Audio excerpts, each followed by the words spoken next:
Hey y'all, it's Coach in the Fight here. Got Stacy with me. Say hi, Stacy. Hey everybody. Hey, I just was listening to the Third Testament, I guess, like I always do. And a verse jumped out at me, and I wanted to do a class, and I thought Stacy might want to participate in this class because it's talking about hunger. What do you know about hunger and the spiritual walk, Stacy? I know a lot about it. You can tell by my weight. So you experienced a few times you was hungry during your spiritual journey, doing this walk, huh? Yeah, a few times. A few times.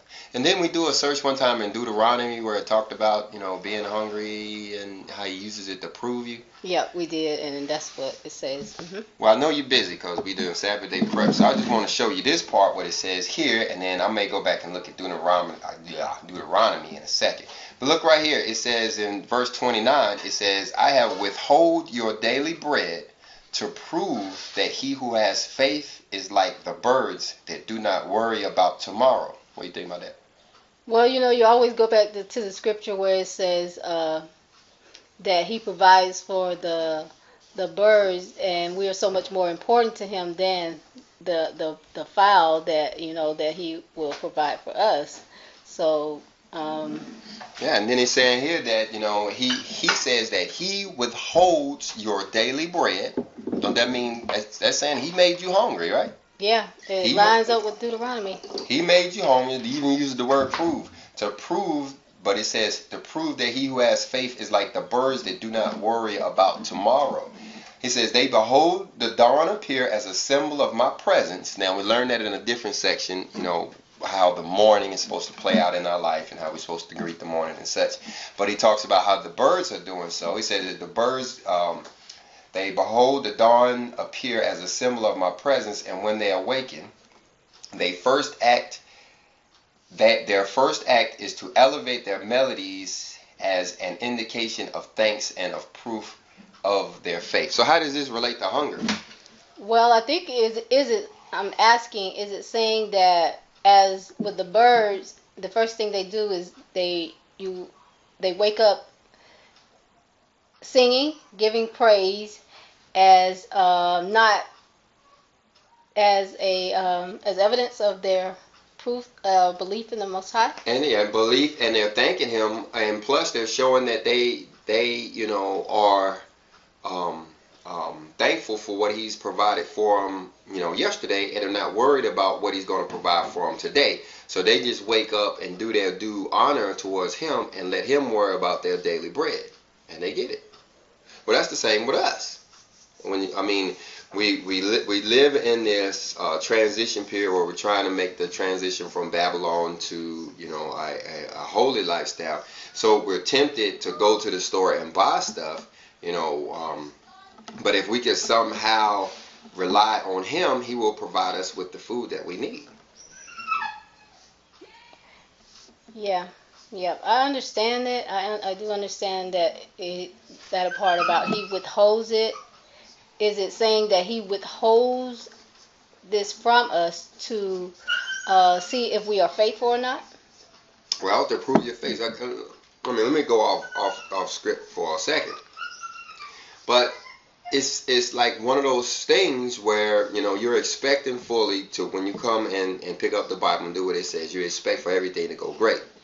Well, as we know, in order to reach heaven or to reach spiritualization, you have to go through something. And hunger is one of the things that we all seem like we all go through. Everybody is on this walk has to go through hunger and be hungry for. Even our friend up the street that we're ministering to, he's in a hunger situation too.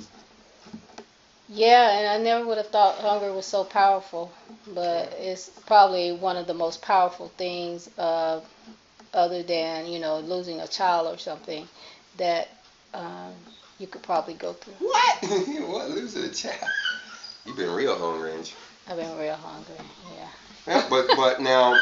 And it sounds like to me, and I understand I am making up stuff, but it sounds like to me that you will continue to go through hunger until you realize that it is him who provides it. He will provide it.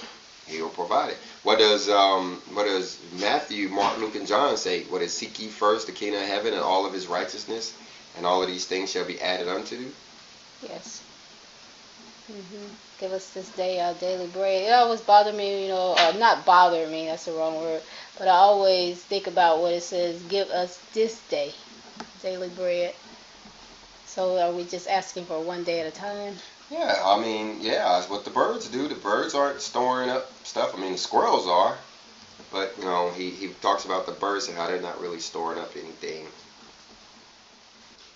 All right, let's take a look over here in Deuteronomy chapter 8 and verse 2 and 4.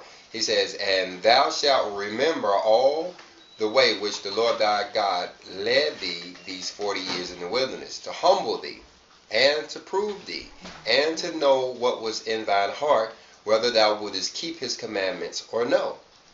And he humbled thee and suffered thee to hunger, and fed thee with manna." So he's saying here that he used hunger to prove you, to see if you keep his commandments.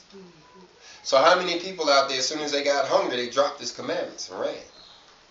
There's just been a time or two that I've wanted to. Well, it's being honest here, y'all. So, and the reason why we're doing this class is because we're not the only one. This scripture says that everybody who tries to go through this spiritual walk is going to suffer hunger. Now, think about it for a minute as we get ready to wrap this up. All of the people who in life are not suffering hunger. They have all of the food they want. I mean, we live in an obese country where 80% of America is overweight, and a lot of us are obese. None of us are missing any meals whatsoever. Well, we still got to go through that, don't we? Yeah, that's what it says. So all of humanity is going to be hungry for a while? What do you think about that? Well, those who wants to be set apart, yeah, they will have to go through hunger. Those who don't probably will not. And say it's something that will definitely prove you and see if you really want to or not. It will definitely have you thinking. And the thing is, just don't give up. Just don't think that something's wrong just because somebody tells you, well, I've never seen the children of the righteous begging bread. Well, that's the children of the righteous. I've seen the righteous beg bread a lot of times. Hermes Academy. Power, patience, continence, and faith. We teach virtue.